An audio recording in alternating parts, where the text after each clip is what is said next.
Hi, I'm Glenn, Slab and Jig Fishing Field Team, COAF Field Team. And this round, what we're going to talk about is, does fluorocarbon get weaker? We had a question about this, and why we're saying that? Well, when it's freezing, does that fluorocarbon break on you more often than not? Several seasons back, I experienced some numerous break-offs where I don't know what was happening, but after I left the spool of fluorocarbon in my little pickup overnight, seemed to be soon after I started getting lots of break-offs. So decided to do a simple test and throw some of the monofilament I have, as well as a spool, actually a section of fluorocarbon in the freezer, left it overnight and did some testing.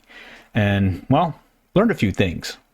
Specifically, cold weather may not be the issue. In fact, it may be the knot. Okay, so to test this out, decided to do a simple test where I took that 4-pound test monofilament as well as fluorocarbon, put it in the freezer, left it overnight, came up with a digital scale. Tried different things, but ended up using a digital scale, and I call it the PVC tester, along with 2 knots, the improved clinch knot and the trilene knot. And with that, learned a few things. And one of those things that I learned, well, I need more sampling. It's just not enough. Ended up doing about 36 samples. Also found out that, well, that scale worked. I had to put the camera on the scale itself and slow it down so I could see the exact break off. And as it turned out, it kind of slowed things up. And so we'll need to look at a tension scale, sort of like what you use for a trigger pull when you're testing the trigger pull on your rifle or pistol. So, well, guess what? I ordered one. So have that next time I start doing some more of these samples.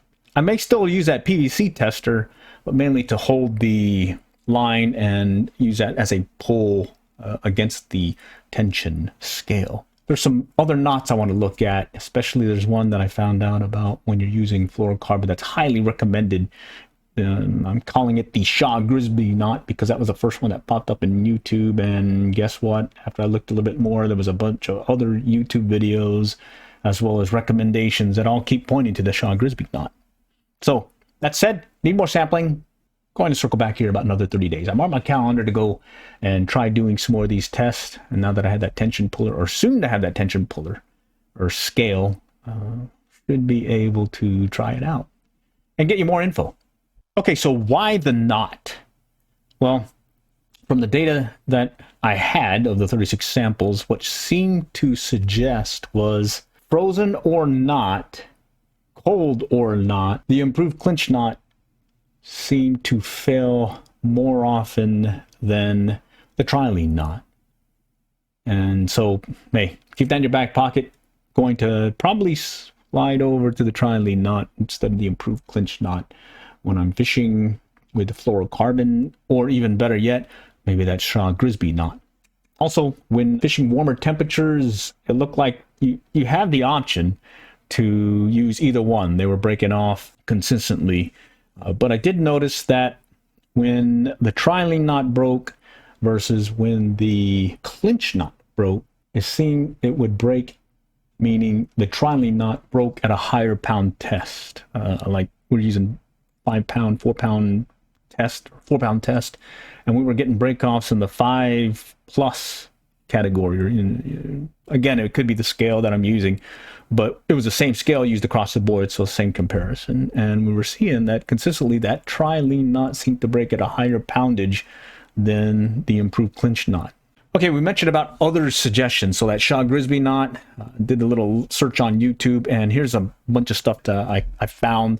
There's the Shaw Grisby knot where he doesn't know what the name is. No name knot is what he called it in some case. And then right after that, there was another YouTube video that was calling it the double line uni knot, but it's basically the same thing. And then another video was talking about the improved clinch knot. So, hey, there's still some chance there with that knot. And then another one was talking about, again, the Shaw Grisby knot, as well as calling it the 3-tag end knot or some variation of it. And then there was one where Gary Klein came on and he was explaining that he was using the Shaw Grisby knot, but there was a slight variation where Shaw Grisby was putting the line back through a loop and wrapping it 3 times within, sort of like a how you tie an uni knot. Gary Klein was kind of spinning it around the outside and then taking it through. So a slight variation, but it's still the same concept, it looked like. And then Gerald Swindell, he was using a slight variation again. Kind of looked like an uni knot. It was different than the Sean Grisby knot. Kind of looked like a uni knot, but I have to take a look at it. But one thing I took away from his video, it was on Wired to Fish's channel, was don't pull tight, snug it down. And what he was talking about there was you pull the line tight, really tight, and there's a little stretch on the fluorocarbon, so that tends to weaken it, and already you're weakening that line. So instead, snug it down. I didn't know that, so that's a good one to keep in my back pocket, because I think I was guilty of it during this test where I snugged it down a little bit too much. So with those other suggestions in mind, what do I say? Well, still need to do more sampling. And as I was saying, the 36 samples isn't enough, and do need a tension scaler. And guess what? Right here, I got a picture of one showing of the one that I ordered. So it's supposed to come in later today. So kind of excited there. And then I think I'll use that PVC tester where I'm using the PVC and those swivels to put the line on so I can put tension on it and have a consistent pull, I guess. So yeah, I'll continue to do that. But I think I'll make adjustments for the knot, more knot samples, in other words, because I'm already a believer that we're good to go with. Need to use a different knot than just the straight improved clinch knot. I think that Sean Grisby one's one to try when I try doing the is that fluorocarbon being impacted by colder weather. And as it stands right now, I think you need to worry more about your knot instead of the colder temperatures, or at least stay warm. And don't worry about your line getting cold. Stick with the knot and stay warm. All right, so we'll do this again. I got my calendar marked for 30 days, and I'm going to start doing do another test, but this time I'm going to use that tension pull or tension scale. All right, and then finally, before we go, just got to do a plug for the YouTube channel, and found out that you can use these QR codes. So if you're listening, being able to take a picture or screenshot of this, there you go. There's an easy way to get to the YouTube channel. COAF Field Team, Learn to Fish by Our Trials and Errors. And then finally, we got to put a plug in on our fishing podcast. This is the one on ifishnews.com, and it's specific going through the Little Red Book of Fly Fishing, fishing tips, suggestions, and whatnot, and just going through them just piecemeal by piecemeal till we finally get done, and then maybe we'll think about another one to read.